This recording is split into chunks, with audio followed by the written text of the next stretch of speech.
আসসালামু আলাইকুম সুপ্রিয় দর্শক মণ্ডলী, কেমন আছেন সবাই? আশা করি সকলে ভালো আছেন।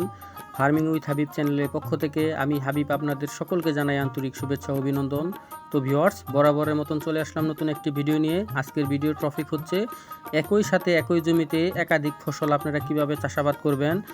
তো ভিউয়ার্স, আজকে চলে আসছি আমি ঘাটাইল থানার জাঙ্গাইলা নামক একটি পাহাড়ি প্রত্যন্ত অঞ্চলে। এখানে দেখতেই পাচ্ছেন কি সুন্দর মালটা চাষ করেছেন। মূলত এই মালটাগুলো হচ্ছে চাইনিজ মালটা।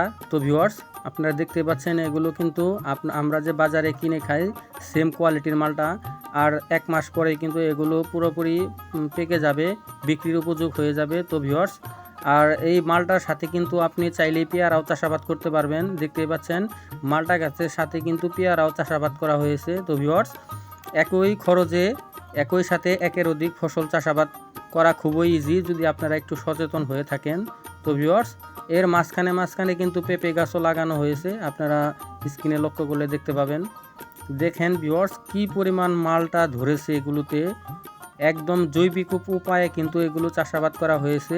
বিশেষ করে গরুর গোবর এবং কি মহিষের গোবর ব্যবহার করা হয়েছে।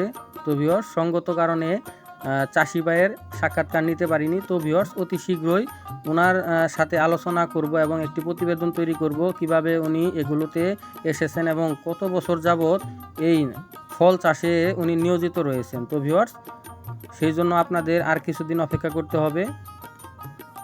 দেখতে পাচ্ছেন কি পরিমাণ মালটা এসেছে এগুলোতে, আর পেয়ারার ফলনও কিন্তু প্রচুর হয়েছে। তো ভিউয়ার্স, একই জমিতে একই সাথে একের অধিক ফসল চাষ করা কিন্তু খুবই ইজি।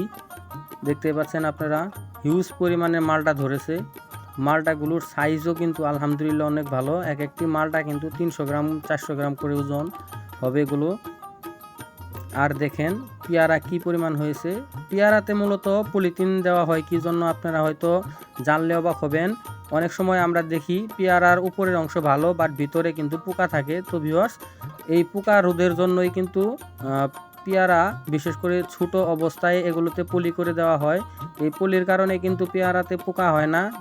আমরা অনেকেই বাজারে দেখে থাকি, বিশেষ করে ফলের দোকানে অনেক সুন্দর সুন্দর পলিথিনের ভেতরে পেয়ারা এগুলো বিক্রি করে। তো ভিউয়ার্স, আপনারাও যদি বাড়ির আশেপাশে পেয়ারা গাছ থাকে তো আপনারাও পলিথিন দিয়ে দিবেন যাতে পেয়ারাগুলো নষ্ট না হয়। আর একটি ডগায় একের অধিক পেয়ারা থাকলে আপনারা ছিঁড়ে দিবেন, কেননা ওগুলো তাহলে পুষ্টি পরিপূর্ণ হবে না এবং কি এগুলো বড় হবে না। তো সেই জন্য আপনাদের একটি ঝোকায় একটি করেই পেয়ারা রাখতে হবে। তো ভিউয়ার্স, দেখতে পাচ্ছেন আলহামদুলিল্লাহ পেয়ারা কিন্তু মোটামুটি হারভেস্ট করা শুরু হয়ে গেছে। দেখতে পাচ্ছেন এগুলো একদম টাটকা এবং সতেজ, কোনো রকম কেমিক্যাল দেওয়া নাই এগুলোতে, আপনারা তো দেখতেই পাচ্ছেন। তো ভিউয়ার্স, পেয়ারা প্লাস মালটা একই সাথে একের অধিক চাষাবাদ করা যায় খুবই ইজিভাবে। তো ভিউয়ার্স, আমার ভিডিওটি যদি আপনাদের ভালো লাগে তাহলে বেশি বেশি লাইক কমেন্ট শেয়ার করবেন। আজকের ভিডিও এই পর্যন্তই। আসসালামু আলাইকুম।